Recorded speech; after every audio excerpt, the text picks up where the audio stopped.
여러분 지난주에 리브가와 이삭이 만난 그런 이야기를 드렸죠. 참 따뜻하고 아주 극적인 그리고 재미난 그런 이야기였습니다. 고향 하란에서부터 아브라함이 있는 가나안 땅 네겝 사막까지 처음 뵈는 그런 할아버지를 믿고 따라간 리브가는 이삭을 운명적으로 이렇게 만났습니다.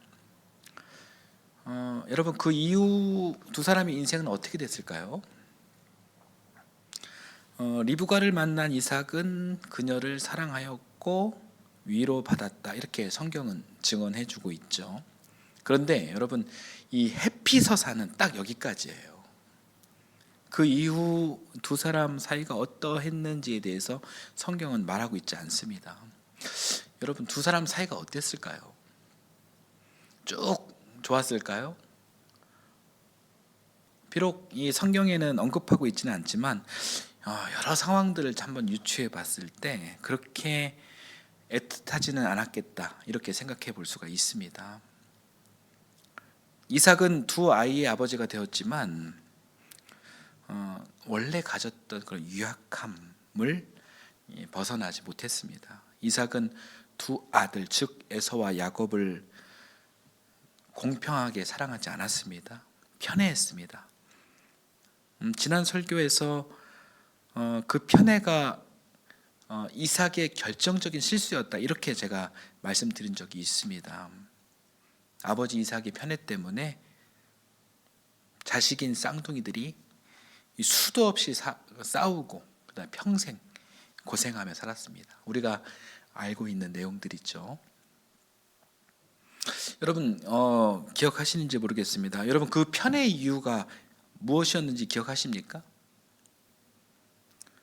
놀랍게도 이삭이 고기를 좋아했다, 이렇게 성경은 이야기를 하고 있어요. 굉장히 어처구니 없는 그런 이유였습니다. 둘 중에 고기를 잘 잡아오는 아들은 에서입니다. 짐승을 잘 잡아온다는 이야기는 사냥 기술이 좋다라는 그런 이야기잖아요. 이복형 이스마엘이 언제든 자기를 죽이러 온다라는 두려움에 사로잡혀 사는 이삭은 그렇게 큰아들 에서, 사냥 기술이 좋은 에서를 의지했고 에서가 자기 자신을 지켜준다라는 생각에 에서를 편애했다는 것입니다. 이삭의 편애는 결과적으로 많은 아픔과 그리고 혼란을 초래했습니다. 두 아들이 피터지게 싸우도록 계기를 만든 장본인이 다름 아닌 아버지 이삭이었습니다. 유년 시절, 청소년 시절, 청년 시절 이삭은 역시 아버지로 인해서 큰 상처를 안고 살았습니다. 그러니 본인도, 그런 트라우마가 있는 본인도 건강한 아버지상을 가지기가 쉽진 않았겠죠. 이제는 자신도 아버지가 되었지만 정말 좋은 아버지가 될 수는 없었던 것입니다. 한편 그의 아내 리브가는 어땠습니까? 지난 시간 이야기 한번 떠올려 보시겠어요? 예쁘고 젊고 그리고 건강한 그런 멋진 사람이었습니다. 그 리브가가 남편이 될 이삭을 만났죠. 이삭이 이렇게 좋은 아내를 만났으니 이제 과거라는 자신의 발목을 잡고 있는 이 피해의식, 이 패배의식에서 벗어나서 이제 잘 살면 좋았을 텐데 안타깝게도 여러분 그러지 못했습니다. 왜 그랬을까요? 한번 상상을 해보는 건데요. 여러분 그 리브가가 언뜻 보면 이렇게 누굴 닮은 것 같습니까? 사라와 아브라함 중에서 누굴 닮은 것 같아요? 언뜻 보면, 외모를 보면, 그죠? 예쁘고 젊고 또 열정이 있고 또 능력이 있는 그런 진취적인 그런 여인상을 갖고 있는 그런 사라를 닮았다. 이 겉모습을 보고는 그렇게 우리가 생각을 해볼 수가 있어요. 리브가도 여러분 그런 면이 있죠. 이 모험을 즐길 줄 아는 진취적인 면이 아마 리브가에게도 분명히 있었던 것 같습니다. 그러니까 이삭은 평생 이 어머니를 의지하고 살았기 때문에 어머니 사라가 돌아가신 다음 정말 심각한 그런 우울증에 걸렸습니다. 오죽하면 어머니 돌아가셨는데 그 채취가 묻어있는 텐트를 가지고 다니면서 유랑했겠습니까? 그런데 처음 보는 리브가를 만났습니다. 봤는데 기본적으로 예뻐요. 그리고 이 하는 행동을 보니 굉장히 능력 있고 또 생각도 진취적이고 또 열정도 있습니다. 그래서 이 사라를 닮은 엄마를 닮은 이 리브가를 적극적으로 사랑할 수 있었습니다. 그래서 성경은 그래서 이삭이 큰 위로를 받았다 이렇게 이야기하고 있죠. 그런데 한 해, 두 해 이렇게 살다 보니까 여러분 리브가에게서 어머니 사라가 아닌 아버지 아브라함의 모습이 발견이 되는 거예요. 알고 봤더니 이 속모습은 이 아브라함과 닮았습니다. 사실 이 리브가는 아브라함을 닮은 사람이에요. 아브라함의 환대를 닮은 여인이에요. 우리 지난주에 봤잖아요. 할아버지 물 드십시오. 이 처음 보는 낯선 남자 할아버지, 또 행색을 보니 어때요? 종이에요. 신분이 낮아요. 그럼에도 불구하고 정성껏 환대했습니다. 낙타 10마리에게도 제가 또 따져보니까 그 물량을 따져보니까 1톤 트럭을 가득 채울 만큼 굉장히 많은 양인데 그 물을 떠나르면서 이 낙타 10마리에게 충분히 물을 먹였습니다. 리브가의 환대는 여러분 아브라함의 환대를 닮았습니다. 그리고 여러분 리브가가 이 하란에서 고향인 하란에서 지금 가나안 네겝 사막까지 지금 오지 않았습니까, 여러분? 이거 누구의 여정입니까? 시아버지 아브라함의 여정이에요. 믿음 하나 가지고 이 아비와 친척을 떠난 그런 여정이었습니다. 여러분 한번 생각해 보십시오. 리브가 입장에서 자기를 데리러 온 아브라함의 그 종이 여러분 사기꾼인지 뭔지 솔직히 어떻게 합니까? 리브가 집안에서 이 아브라함이라는 사람은 너무나도 유명한 사람이니까 알 수 있지만 아브라함의 사신으로 온 그 종이 진짜 아브라함의 종인지 아닌지 어떻게 분간합니까? 전화기가 있어가지고 확인할 수 있는 것도 아니고 여러모로 생각했을 때 그것은 위험한 일이죠. 사기일 가능성이 농후합니다. 그런데 그 위험한 그 길을 그 종의 말을 듣고 전적으로 믿고 리브가는 자기 부모 친척이 있는 고향 이 하란을 떠나가지고 안전한 이 하란을 떠나가지고 가나안 네겝까지 갑니다. 놀라운 일이에요. 1000km예요. 1000km의 여정을 떠납니다. 이게 여러분 이게 누구의 여정이에요? 이 아브라함의 이 행로를 그대로 믿음으로 따른 사람이 바로 리브가였습니다. 그러니까 이삭은 리브가의 이 첫인상을 좋아했는데 살다 보니까 리브가 안에 누가 있습니까? 아버지가 있는 거예요. 그걸 발견합니다. 자기가 살면서 크게 존경하지 않는 아버지가 있으니 이삭이 살면서 리브가에게 끝까지 잘하지 못했을 가능성이 큽니다. 이 추측이 맞다면 여러분 이삭은 정말 멋있고 믿음 좋은 사람이라게 보기는 좀 어렵습니다. 아내 리브가를 아내로 맞이했다면 그 사람 자체를 하나님의 형상으로 바라봐야죠. 사라 닮은 리브가든 아브라함 닮은 리브가든 리브가 그 인격 자체로 사랑하고 존중해야 하는데 그렇지 않았다는 것은 여전히 과거에 발목 잡혀 살고 있었다. 그렇게 볼 수가 있습니다. 이삭이 의지한 사람은 자기의 최측근인 아내 리브가가 아니라 첫째 아들 에서였다. 성경 그렇게 이야기하고 있습니다. 더 이렇게 마음 아픈 것은 편애의 이유였어요. 고기를 좋아했다. 고기 맛에 빠져서 에서를 편애했다라는 것인데, 여러분 이 부분은 참 저는 목사로서 참 굉장히 좀 충격적이었어요. 이 대목을 그냥 넘겨야 하는 것인지, 묵인하고 그냥 설교를 해야 하는지, 뭐 그렇게 해야 좀 덜 창피한 것이 아닌가 이런 생각이 좀 들 정도로 좀 충격적이었어요. 기가 막히죠. 그래도 이삭이 누굽니까? 우리가 존경하는 믿음의 조상 아닙니까? 그런데 오늘날로 따지자면은 이 이삭의 이 행동은요, 자식들 성적표를 보고 편애했다는 이야기와 똑같은 것입니다. 자, 창세기 27장 1절에 4절까지 말씀을 한번 보겠습니다. 한번 같이 한번 읽어볼게요. 이삭이 늙어서 눈이 어두워 잘 볼 수 없게 된 어느 날 맏아들 에서를 불렀다. 나의 아들아. 에서가 대답하였다. 예, 제가 여기에 있습니다.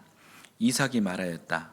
얘야, 보아라. 너의 아버지가 이제는 늙어서 언제 죽을지 모르겠구나. 그러니 이제 너는 나를 생각해서 사냥할 때 쓰는 기구들, 곧 화살통과 활을 메고 들로 나가서 사냥을 해다가 내가 좋아하는 별미를 만들어서 나에게 가져오너라. 내가 그것을 먹고 죽기 전에 너에게 마음껏 축복하겠다. 여러분, 이 장면이 이삭이 에서에게 축복하겠노라 마음을 드러낸 장면인데, 이 장면은 이삭이 굉장히 큰 실수를 한 장면이에요. 여러분, 왜 야곱은 축복하지 않습니까? 여러분, 이 성경의 이야기가 무조건 옳고 좋은 것만 있다라고 생각하면 안 됩니다. 이 성경의 진리는 명확하죠. 창조주 하나님의 아가페 사랑, 예수 그리스도의 십자가와 부활, 여러분 이 진리는 아주 명확합니다. 불변합니다. 그런데 이 사람이 하는 이야기는요, 옳지 않은 이야기가 훨씬 더 많습니다. 이삭이 믿음의 조상이라고 해서 그 이야기가 무조건 다 옳지 않은 거예요. 결코 그렇지 않습니다. 지금 방금 읽은 이 부분을 여러분의 상식으로 한번 생각을 한번 해보십시오. 왜 자식이 둘인데 왜 한 명만 축복하냐 이거예요. 하나님께서 그렇게 하라고 했습니까? 아니에요. 성경 어디에도 그런 불평등, 이 차별의 이야기가 없습니다.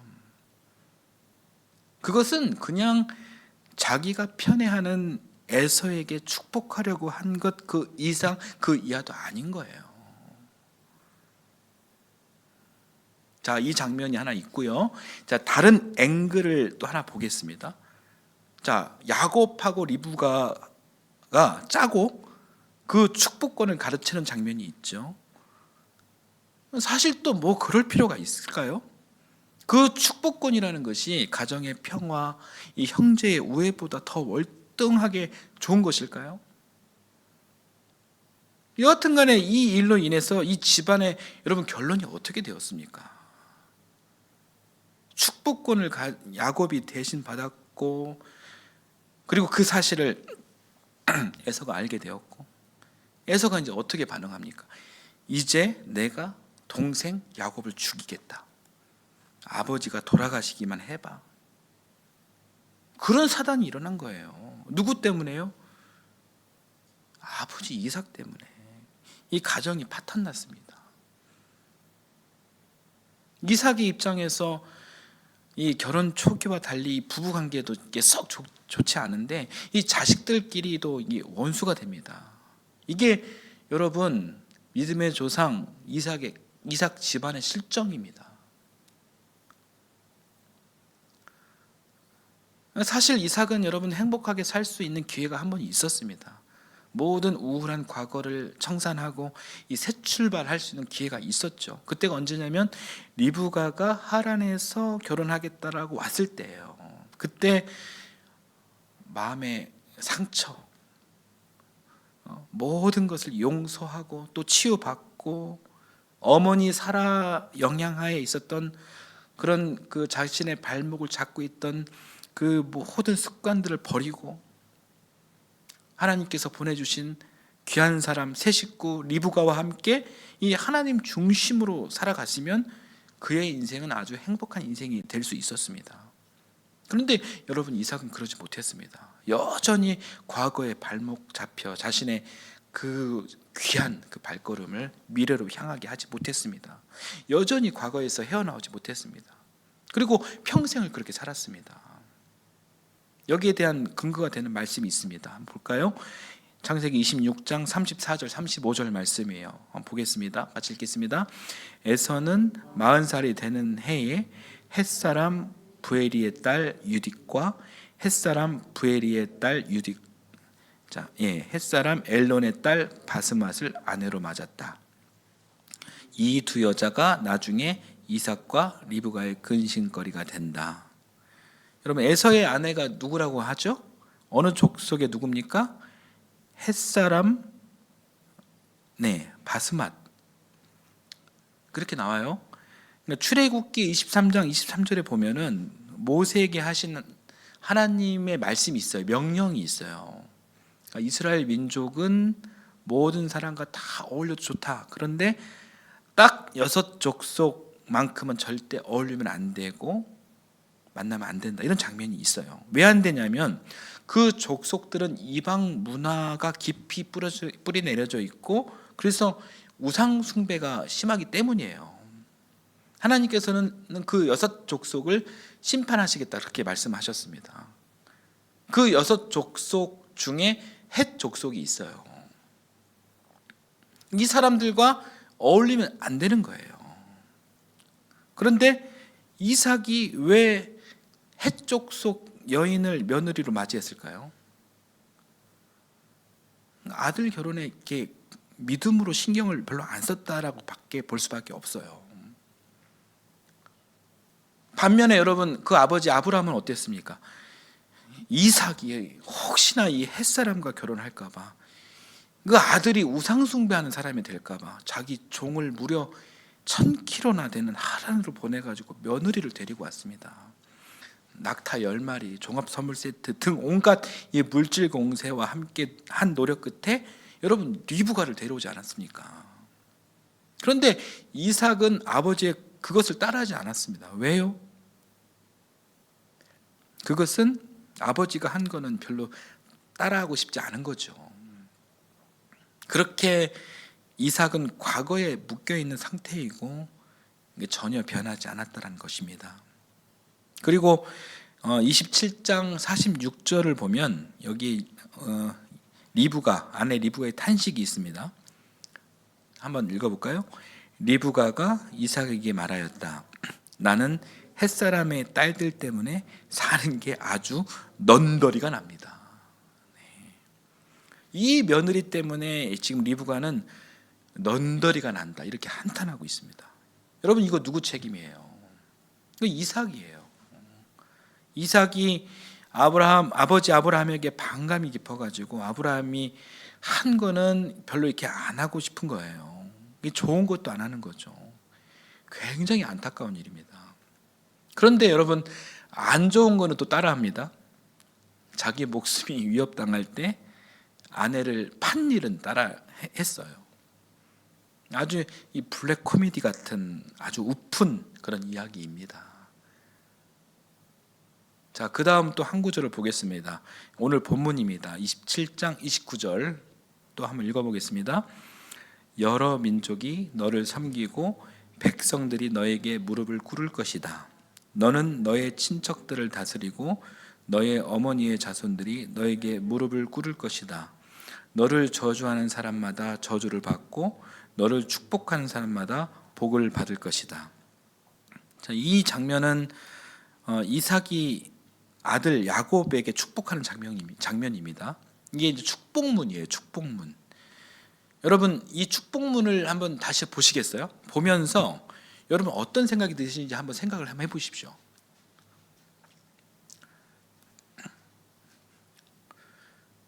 이 축복문 내용을 보면서 야, 좋다, 내 자식들도 이런 축복을 받았으면 좋겠다.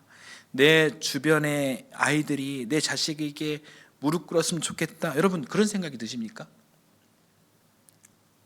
여러분 그런 생각이 들면 안 되는 거예요. 이것은 냉정하게 이야기해서 결코 좋은 축복문이 될 수가 없습니다. 우리가 즐겨 부르는 찬양 중에 이삭의 축복이라는 찬양이 있죠. 이 찬양이 이 축복문의 근거에서 만들어졌는데 이 찬양이 너무나 좋아가지고 따라 부르기는 하지만 진짜 의미를 다르게 해석해서 불러야 합니다. 이 축복문은 여러분 좋지 않는 축복문의 사례입니다. 그 이유는 첫째, 복은 하나님께서 내리시는 것이지 이삭이 내리는 것이 아니에요. 그런데 그 이삭의 축복문 내용에는 하나님이 빠져 있습니다. 한번 25절 방금 읽었던 그 말씀은 좀 보여주시겠어요? 띄워주시겠어요? 29절.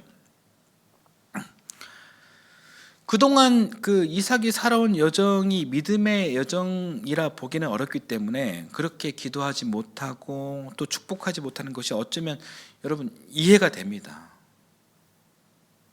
그러니 지금 이삭이 야곱에게 내리는 이 축복은 아버지라는 그 권위로 자기가 지금 주고 있는 거예요. 그 복을 받은 야곱이 여러분 우리가 알고 있잖아요. 그 복대로 잘 살았습니까? 하나도 이루어진 게 없어요.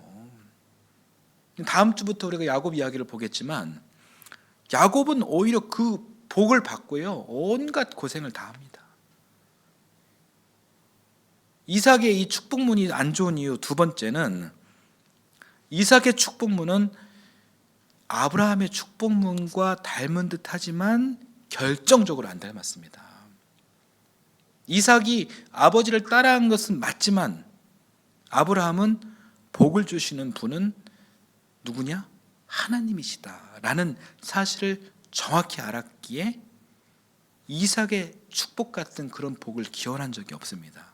우리 아브라함의 축복문 한번 봐볼까요? 창세기 12장 3절입니다. 읽어보겠습니다. 너를 축복하는 사람에게는 내가 복을 베풀고 너를 저주하는 사람에게는 내가 저주를 내릴 것이다. 땅에 사는 모든 민족이 너로 말미암아 복을 받을 것이다. 여러분 이 축복문은요 하나님께서 아브라함에게 하사하신 축복문이에요. 앞에 보았던 이삭의 축복문과 여러분 무엇이 비슷하고 무엇이 다른 것 같습니까?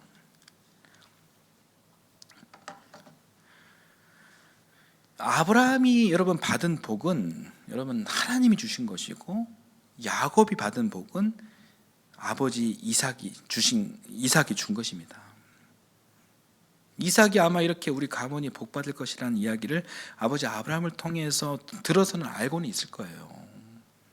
그러니까 내용이 좀 흡사하잖아요. 흡사한 것을 보면 아브라함에게 배운 것은 맞아 보입니다. 너를 저주하는 자는 저주받고 복을 비는 자는 복을 받는다. 이 부분 내용은 똑같습니다. 그러나 문제는 아브라함에게 주신 하나님의 복은 누가 너에게 무릎 꿇고 그래서 너는 그 누구를 지배하라 이런 이야기는 전혀 없습니다. 아브라함과 그 가문을 세워주시면서 네가 복의 통로가 될 것이다. 진정한 복의 근원이 되어서 너를 통해 만민이 복을 받게 될 것이다. 여러분 이 축복이 하나님의 축복입니다. 무슨 선민사상처럼 선택된 사람만 배타적으로 복 받는다 이런 이야기가 절대로 아니란 이야기죠. 그래서 여러분 제가 우리 아이들을 위해서 기도할 때 제가 복덩이다 너희들은 이런 말을 자주 쓰거든요. 우리 아이들을 복덩이라고 하는 것은 세상의 모든 아이들이 주변에 있는 아이들이 학교에 같이 함께 다니는 아이들이 친구들이 우리 아이들에게 무릎 꿇기를 바라는 그런 기원이 아니라 우리 아이들을 통해서 많은 사람들이 주변의 친구들이 복 받기를 기원하는 거예요. 이런 방향성의 기도가 바로 하나님께서 하사하신 축복문의 포인트라는 것입니다. 그런데 여러분 이삭의 축복문인 27장 29절로 가면 어떻습니까? 복과 저주의 내용은 같지만 야곱이 복덩이가 되는 것이 아니라 모든 사람이 야곱 앞에서 무릎 꿇는, 마치 이 세상의 군림자나 지배자가 되는 거예요. 창조주 하나님께서 그런 복을 여러분 주시는 분이십니까? 아닙니다, 여러분. 이삭은 하나님의 축복문을 자기 마음대로, 자기 중심적으로 해석한 거예요. 이 세상의 지배욕과 세속적 가치관 중심으로 아들에게 그렇게 축복한 것입니다.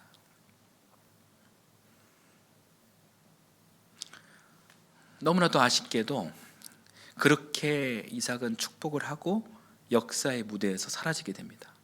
이삭의 일대기가 끝나요. 다시 잠깐 등장하는 장면이 있어요.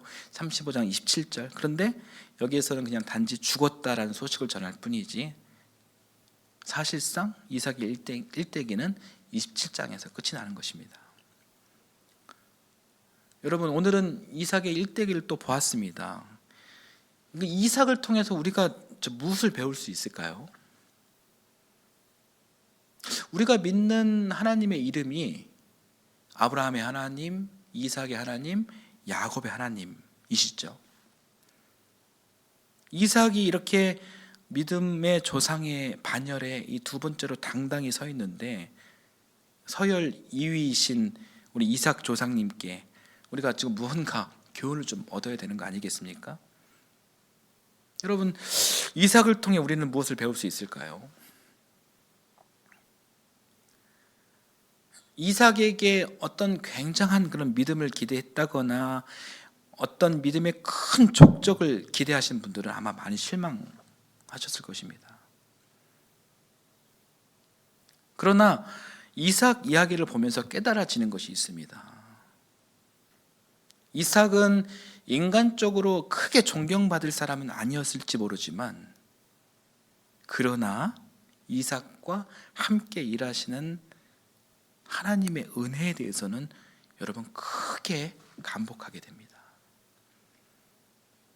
이미지 한번 보여주시겠습니까? 여러분, 하나님께 쓰임 받는다라는 것은 무엇일까요? 쓰임 받는다. 하나님께 쓰임 받는다. 내가 대단한 무엇이 됐을 때 그때 보여진 그 모습이 하나님께 영광 돌리는 모습일까요? 대단한 권력과 지위와 부유한 돈과 누구도 따라올 수 없는 건강을 소유하게 되었을 때 그 모습 자체가 하나님 영광의 상징이 되는 것일까요? 그렇지 않은 모습이라면 하나님 영광을 가리우는 것일까요? 하나님께 쓰임 받는다라는 것이 과연 무엇일까요?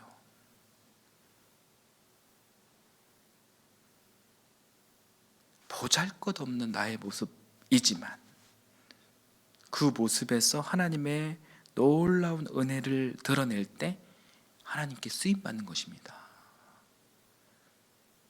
우리가 지금 이삭 이야기를 오늘까지 4번에 걸쳐 나눴습니다. 굉장히 비교적 자세히 보았는데, 여러분 이 이야기를 보면서 어떤 깨달음이 있으십니까? 제가 느끼고 깨달은 것은 이삭같이 부족한 사람도 하나님께 쓰임 받는구나. 하나님은 이런 연약한 사람도 끝까지 사랑하시고 쓰시는구나 하는 그런 깨달음이 있었습니다. 오히려 이삭이 여러분 부족하면 부족할수록 더 깊이 개입하시고 끝까지 사랑하시고 그를 끝까지 세우시고 쓰시는 하나님의 놀라운 은혜가 부각되었어요.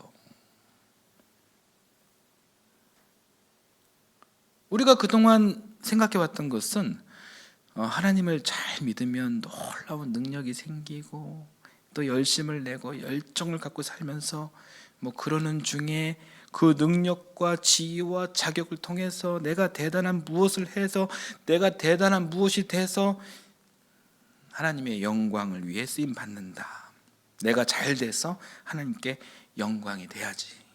여러분 이런 생각을 많이 하지 않았습니까?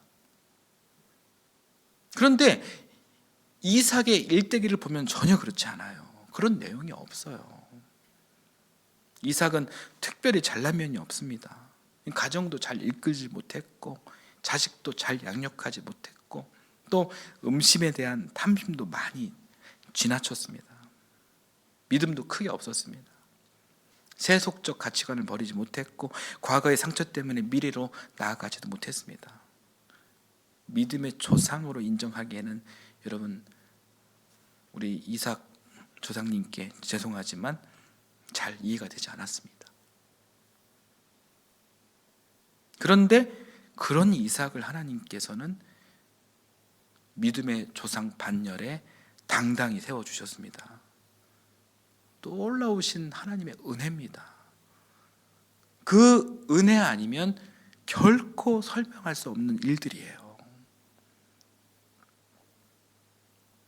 세 번째 이미지 좀 보여주십시오. 성경에서 나오는 그가 드린 예배는 딱 한 번입니다. 딱 한 번에 여러분 하나님께서는 딱 한 번에 그 예배를 받으시고 또한 이 아버지 아브라함의 믿음을 보시고 그런 이삭까지도 하나님은 사용하신 거예요. 후대 사람인 우리는 이삭을 통해 그럼에도 포기하지 않으시고 세워주시는 하나님의 은혜가 무엇인지 더 분명하게 깨닫게 되었습니다. 그렇게 하나님은 자꾸 반대 방향으로 떠나려는 이삭을 끝까지 사랑하시고 주님 당신의 신실하신 그 약속을 성취하시기 위해 믿음의 조상 반열에 이삭을 기어코 세워주신 것입니다. 그렇게 사용하신 것입니다. 이 하나님의 이 크신 은혜가 너무나도 큰 거예요. 우리 하나님께서는 유능한 사람이나 믿음 좋은 그런 대단한 사람들도 분명히 쓰십니다. 그러나 무능한 사람, 부족한 사람, 믿음 상태가 별로인 사람도 여러분 끝까지 사랑하시고 사용하신다는 사실을 여러분 우리는 반드시 기억해야 합니다. 그런 우리들을 통해 하나님의 은혜가 더 분명하게 드러나는 것입니다. 나 같은 죄인 살리신 내 놀라워 잃었던 생명 찾았고 광명을 얻었네. 여러분 누구는 이렇게 이야기합니다. 하나님께 쓰임받기 위해 유능해져라. 큰 믿음으로 하나님을 감동시켜라. 높아져라. 커져라. 훌륭해져라. 여러분 그런 기준에 익숙하다 보면 오히려 하나님과 더 멀어질 수 있습니다. 연약한 우리들 마음에 어느 순간 교만이 들어오면 내가 나를 주체하지 못합니다. 하나님께 쓰임받기 위해 성공해야 되겠다라는 강박, 그런 노력 너무 여러분 안 하셔도 괜찮습니다. 여러분 지금 그 모습 그대로를 하나님은 하나님 당신의 영광을 위해 사용하고 계십니다. 내가 뭘 하고 나같이 부족한 사람을, 나같이 아내에게 남편에게 자식에게 부모에게 못하는 사람을, 나같이 믿음 없는 사람을 하나님께서 어떻게 왜 쓰시나? 우리 사람은 그렇게 생각할 수 있지만 그러나 하나님 입장에서는 여러분 그렇지 않습니다. 하나님께 쓰임 받아야 하는데 지금 나의 모습은 너무 초라하다 이렇게 여러분 자책하지 마십시오. 지금 우리의 모습도 하나님 시선에서 충분히 아름답고 귀합니다. 왜냐하면 우리는 작지만 하나님은 위대하시기 때문입니다. 이삭도 그렇게 쓰임 받았고 여러분 당당히 이 믿음의 조상 반열에 오르지 않았습니까? 저는 그렇게 생각합니다. 이삭 같은 분이 우리 믿음의 조상이 되어 주셔가지고 저는 사실 얼마나 감사한지 몰라요. 이 아브라함처럼 거의 완벽한 믿음의 소유자들이 막 줄줄이 믿음의 조상 반열에 여러분 서 있다라고 생각해 보십시오. 그렇게 살지 못하는, 상대적으로 그렇게 살지 못하는 우리는 여러분 얼마나 이 소외감, 열등감, 자괴감 이런 것들이 밀려오고 숨 막힐까요? 인간들이 너무 완벽하니 하나님께서 일하시는 모습을 우리는 잘 발견하지 못할 수도 있어요.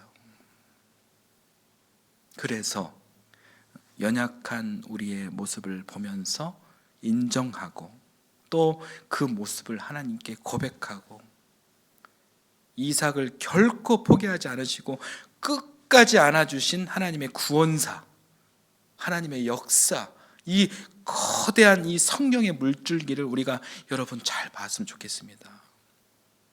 그 크신 하나님의 은혜를 기억하고 감사하면서 살아가는 것이 우리에게 더 필요한 신앙의 지혜인 줄 믿습니다.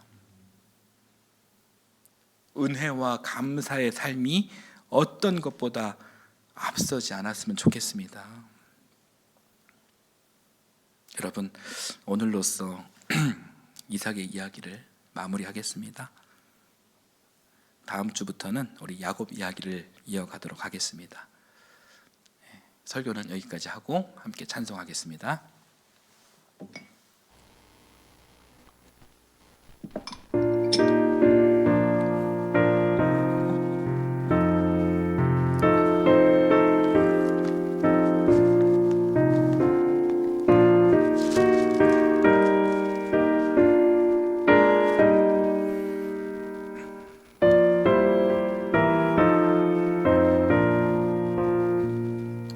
내 맘이 낙심돼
환난이 닥쳐와서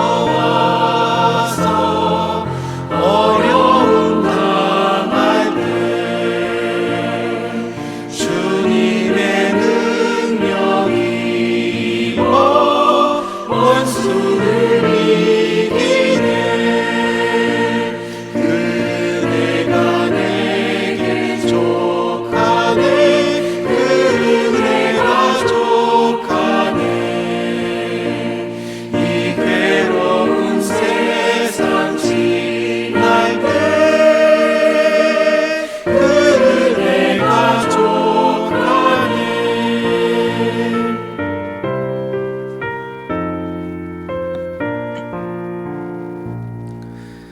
사랑의 하나님, 감사드립니다. 이삭의 이야기를 통해 우리 사람이 얼마나 연약하고 흔들릴 수 있는 존재인지를 보게 하시고, 그럼에도 끝까지 포기하지 않으시고 붙드시며 사용하시는 하나님의 은혜를 깨닫게 해주시니 감사드립니다. 하나님, 우리 안에도 이삭처럼 과거의 상처에 묶인 모습이 있습니다. 편애하는 마음이 있고 내 입맛과 내 기준을 따라 판단하는 그런 어리석음도 있고, 하나님보다 눈앞에 익숙한 것에 기대려는 연약함도 있습니다. 우리의 왜곡된 마음을 주여 용서하여 주옵소서. 사람을 내 필요와 기대의 대상으로 보지 않게 하시고 하나님께서 사랑하시는 존재로 존중하며 대할 수 있도록 저희들에게 믿음을 허락해 주옵소서. 또한 주님, 우리가 스스로 대단해져야만 주님께 쓰임 받을 수 있다고 착각하지 않게 하시고, 부족한 우리를 통해서도 하나님의 은혜가 드러날 수 있음을 굳게 믿게 하옵소서. 넘어져도 다시 일으키시고 흔들려도 끝까지 붙드시는 주님의 신실하심을 날마다 의지하게 하옵소서. 우리들의 가정도 주여 붙들어 주옵소서. 부모와 자녀 사이에, 또 부부 사이에, 형제와 자매 사이에 쌓인 오해와 상처를 주님의 은혜로 새롭게 하시고, 편가르기와 비교가 아니라 사랑과 축복과 환대의 말이 널리 흐르게 하옵소서. 우리 자녀들이 서로 경쟁의 대상이 아니라 복의 통로로 자라게 하시고, 우리의 가정이 하나님의 평화가 머무는 거룩한 자리가 되게 하옵소서. 이 땅의 연약한 이들도 기억하여 주옵소서. 전쟁과 불안, 경제적 어려움과 관계의 무너짐 속에서 지친 이들에게 하늘의 위로를 허락해 주시고, 특히 낙심한 이들에게, 평화를 갈구하는 이들에게 내가 너를 포기하지 않는다 말씀하시는 하나님의 생명의 음성을 듣게 하옵소서.